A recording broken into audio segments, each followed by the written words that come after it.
In this program, we'll be taking a look at some of the flood damage which occurred from Ladysmith in the north to Durban at the coast.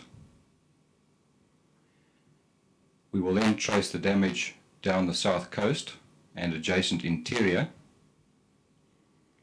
and finally from the north of Durban up the north coast and adjacent interior. The town of Ladysmith was extensively flooded. Ladysmith is built on a floodplain and very little can be done to stop flooding of the lower lying areas.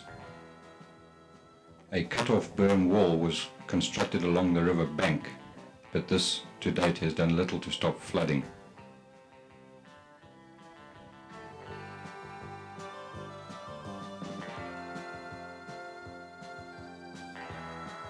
Many businesses and shopping centres were extensively flooded and could not trade for weeks.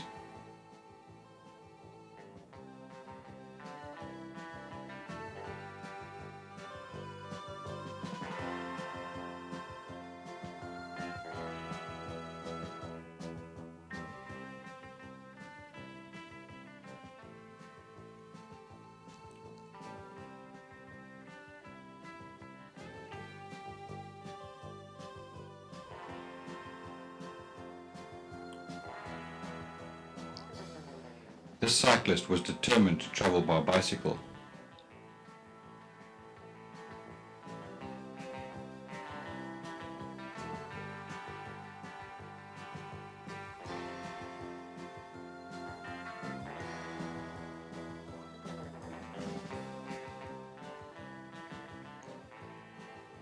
Many vehicles were stranded on flooded roads.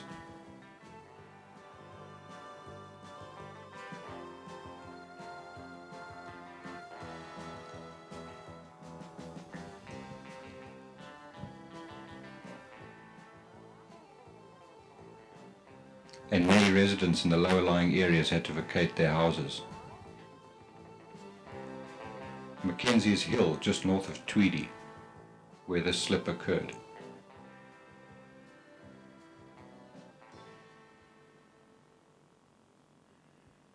The ground got so saturated that there was no reserve strength left.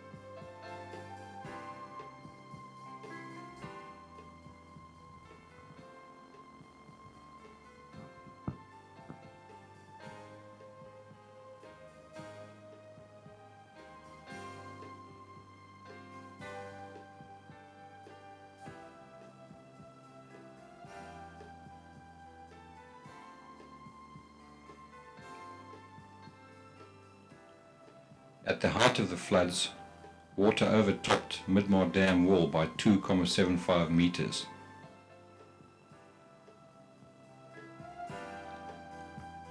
Resulting in the Umgeni River Bridge on National Route 3 being undermined.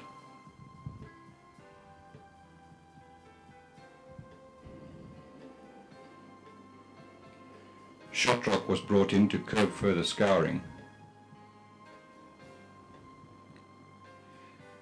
Shale was then imported and compacted to a depth 1 meter below the deck slab.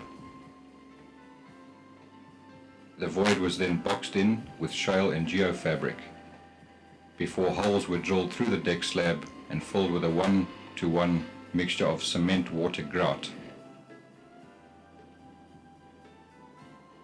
The slack on the concrete riding surface was then taken out with premix.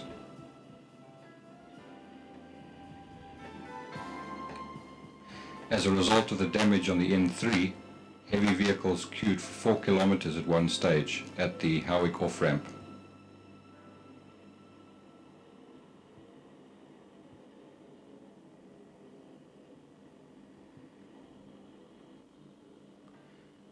Umgeni River at Howick.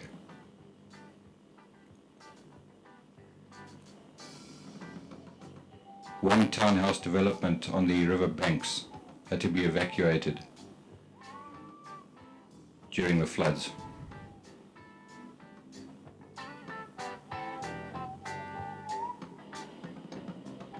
Howick Falls,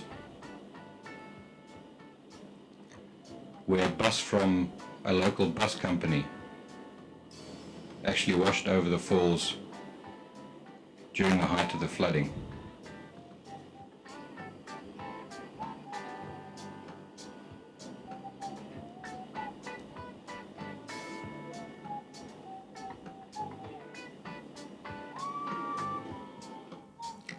Water overtopped the Albert Falls Dam wall to a depth of 4.07 meters.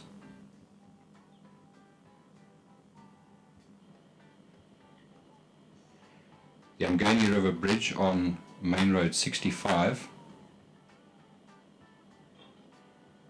where the northern approach was washed away.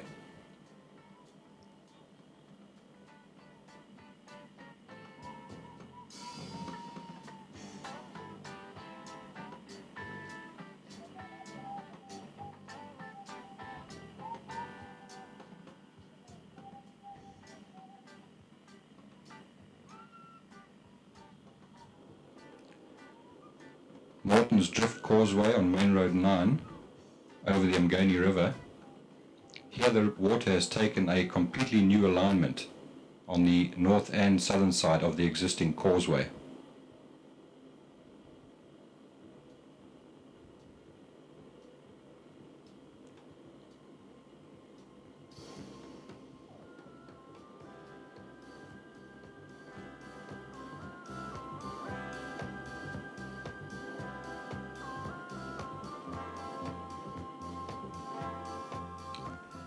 The existing causeway is now high and dry.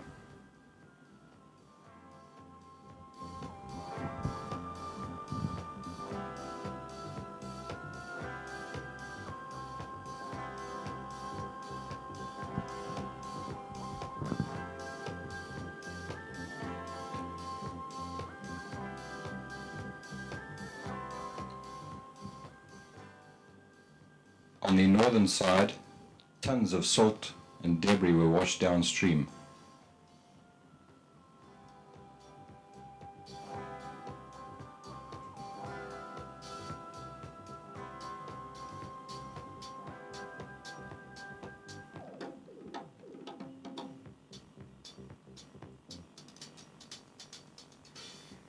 The Kempsdrift Canal above French Road in Pietermaritzburg was also extensively flooded.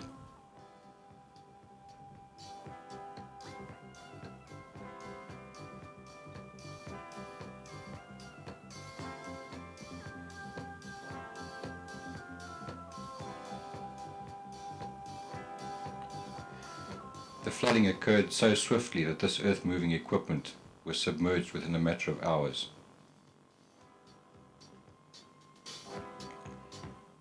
The West Street Bridge over the Msunduzi River, where contractors were busy extending the existing structure by one span. The northern approach was washed away.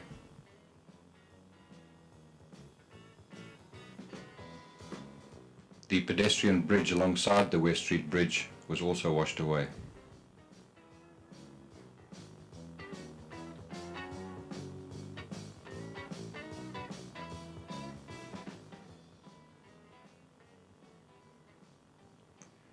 The old Tech playing fields alongside the Msunduzi River were completely submerged, as was Alexandra Park.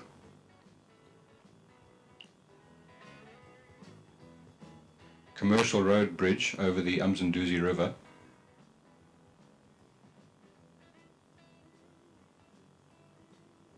This is the highest the Msunduzi River has been in living memory.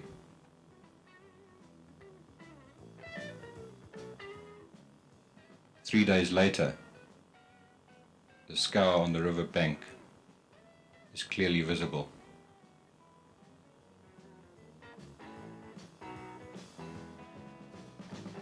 The Alexandra Swimming Bath, as well as Alexandra Park, were extensively flooded.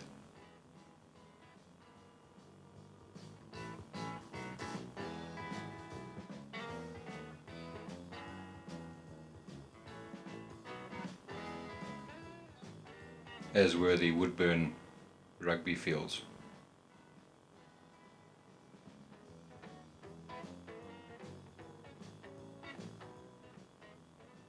This lone canoeist was making the best of the high water.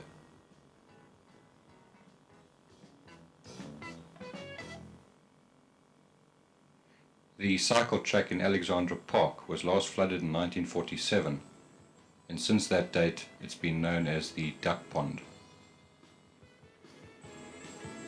Msunduzi River Bridge at Mbali, where extensive damage occurred.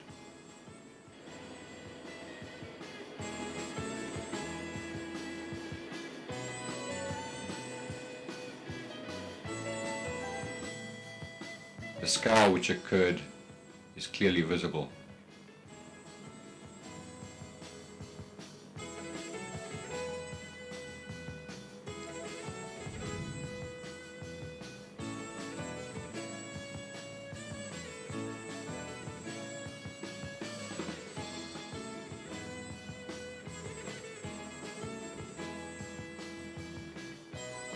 Msunduzi River Bridge on National Route 3, where a damaged Eskom pylon interrupted electricity supply for 8 hours.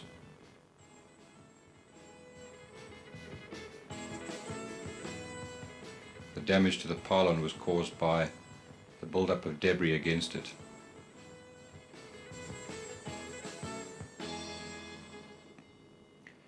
Many slips occurred on the toll road, at one stage closing the road for a number of hours.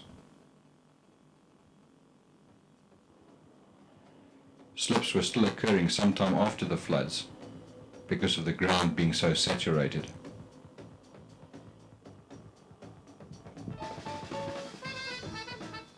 Residents in Pinetown and Westville also suffered extensive damage.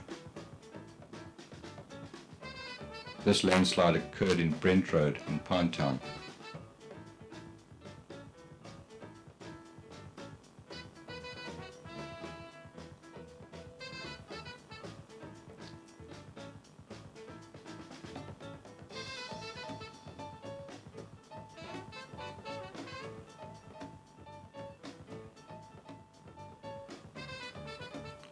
Extensive damage also occurred in Hopewell Road.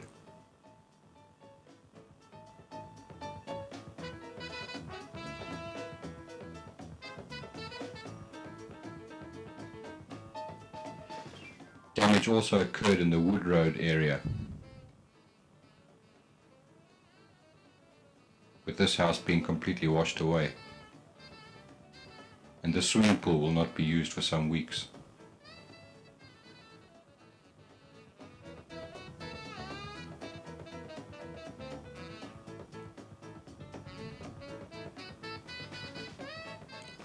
Vast areas south of Durban were flooded,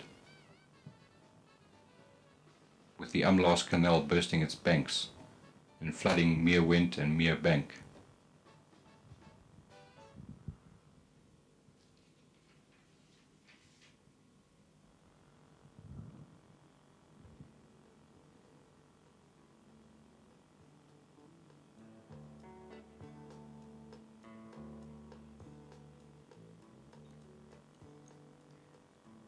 The Mondi factory next to the Umlaas Canal was completely flooded.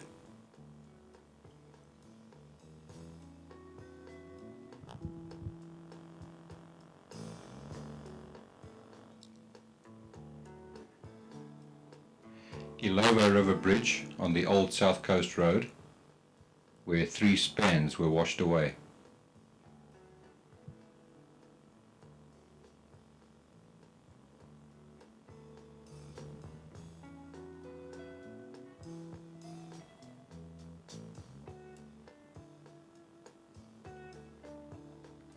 This pier, which was last repaired in 1959, sheared off along a construction joint.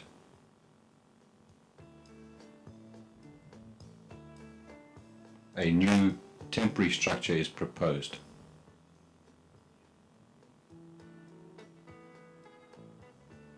The Scour is clearly visible along the river bank.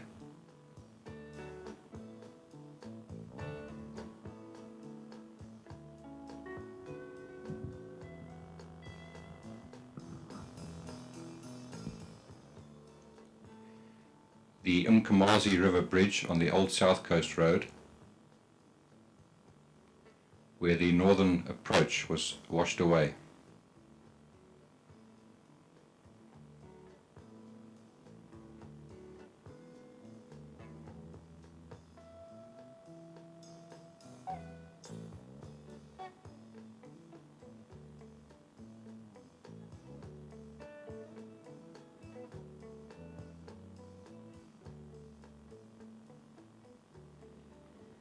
The Scour effluent pipeline is still intact.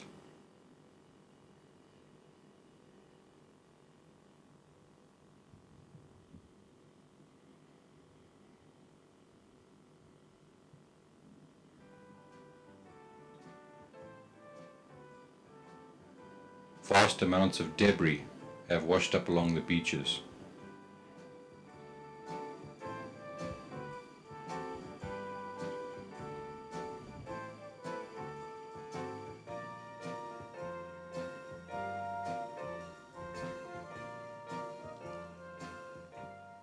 The Mpambanyoni River Bridge at Scotborough, where 3 spans and 2 piers were washed away. Note the angle of the water on the middle pier. This resulted in this pier also washing away.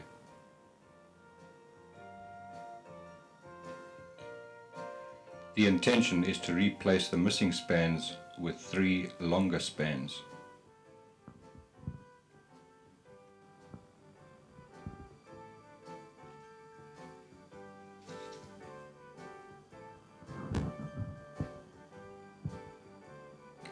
A part of the deck can be seen lying in the foreground.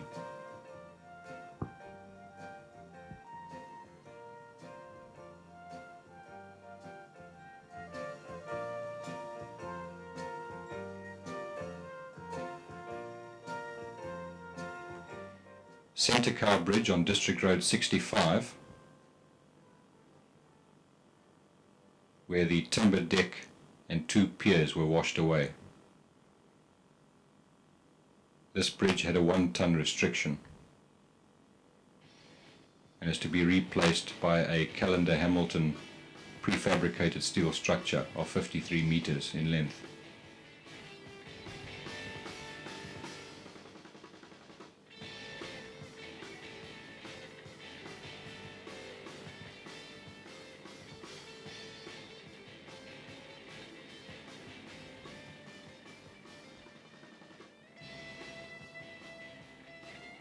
The buildup of debris can clearly be seen, as can the scour level on the river banks. Before work on the temporary structure could begin, a demolition team had to be brought in to demolish the remaining piers and abutments.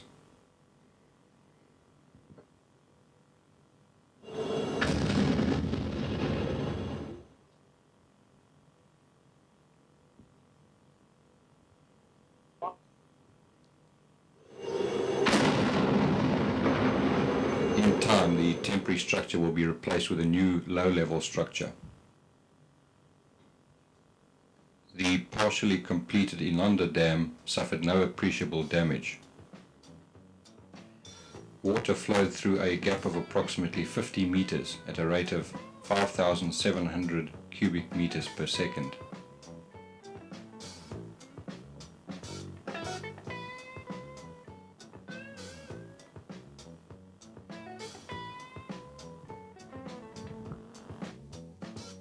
Umgeni River Bridge at Blue Lagoon, north of Durban.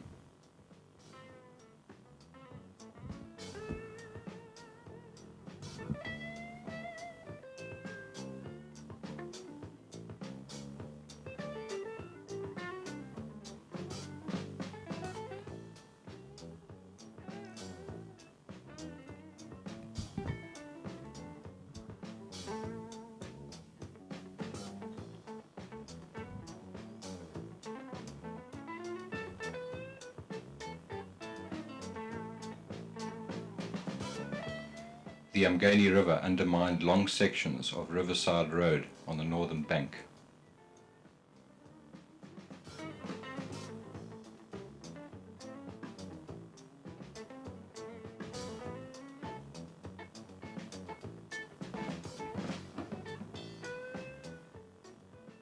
Umgeni River Bridge on Main Road 398, where 2 traffic officers lost their lives.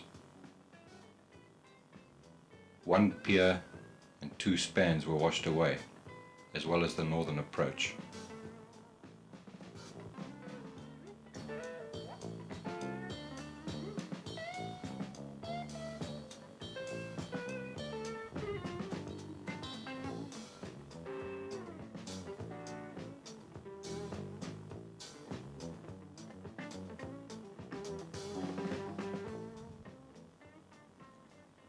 Repair work was underway within days.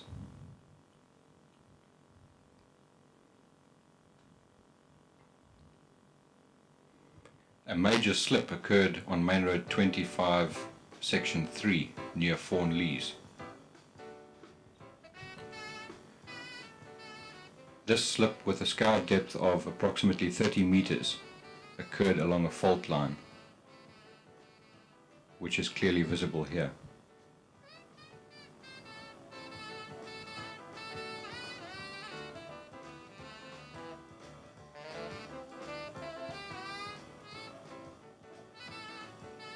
Hundreds of tons of material were washed into the valley below.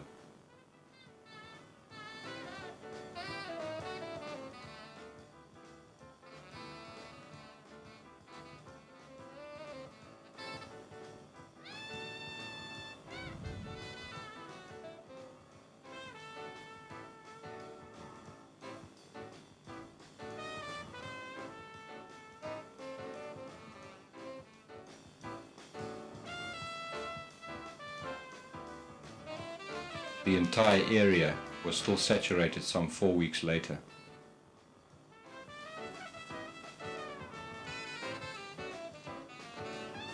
Umgeni River Bridge on Main Road 103,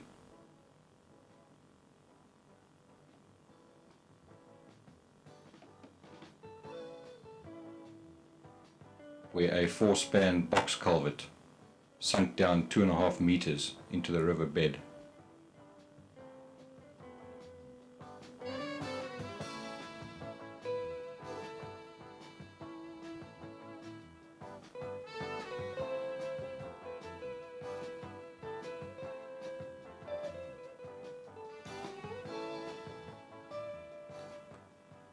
The scour level along the bank clearly shows how high the water was during the height of the flooding.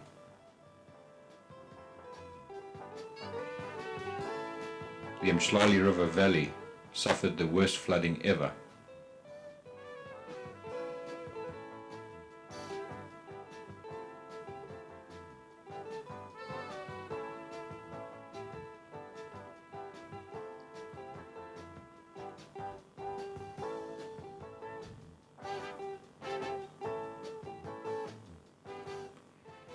Msunduzi River Bridge on National Route 2, just south of Stanger, where the southern approach was completely washed away.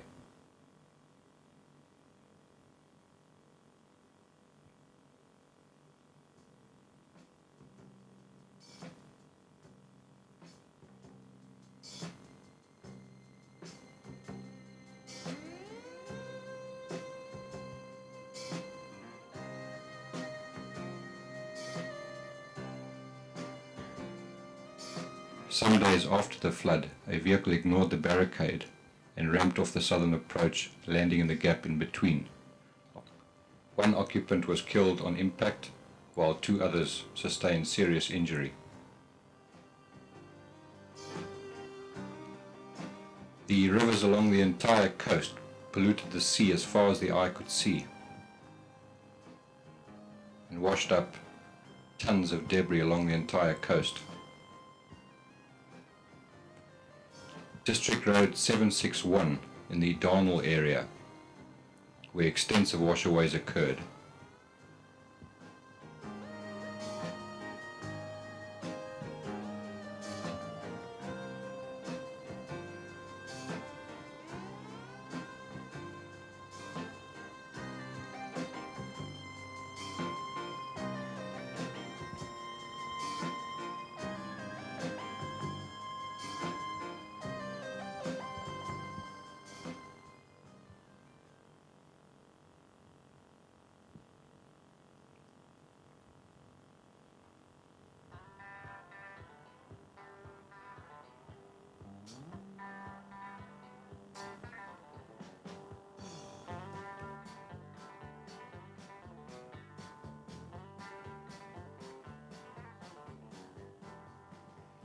John Ross Bridge over the Tugela River on National Route 2.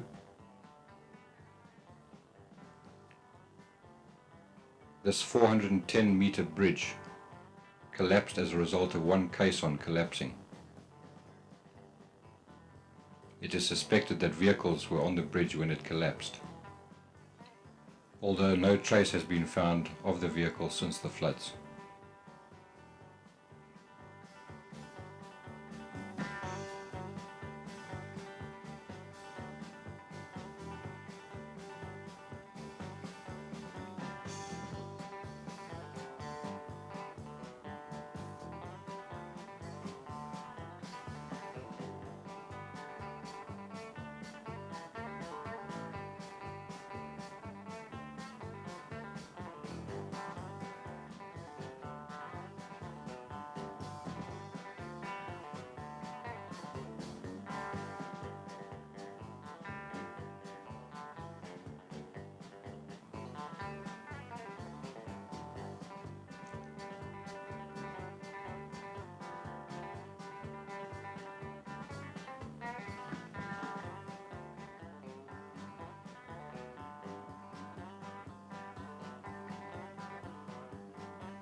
The scour level on the banks of the Tugela clearly show the level of the water during the flooding.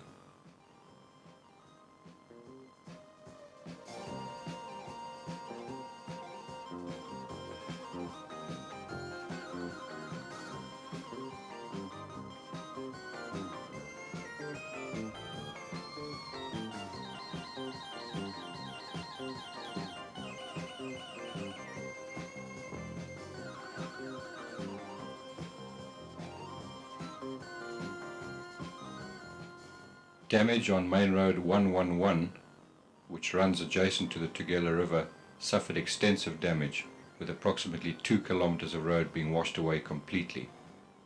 This road is in the Fort Pearson vicinity.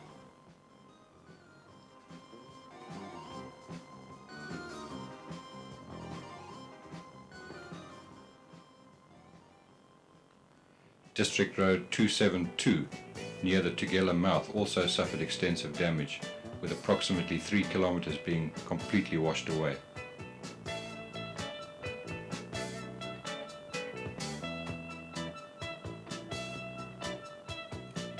More than 400 lives were lost during the floods.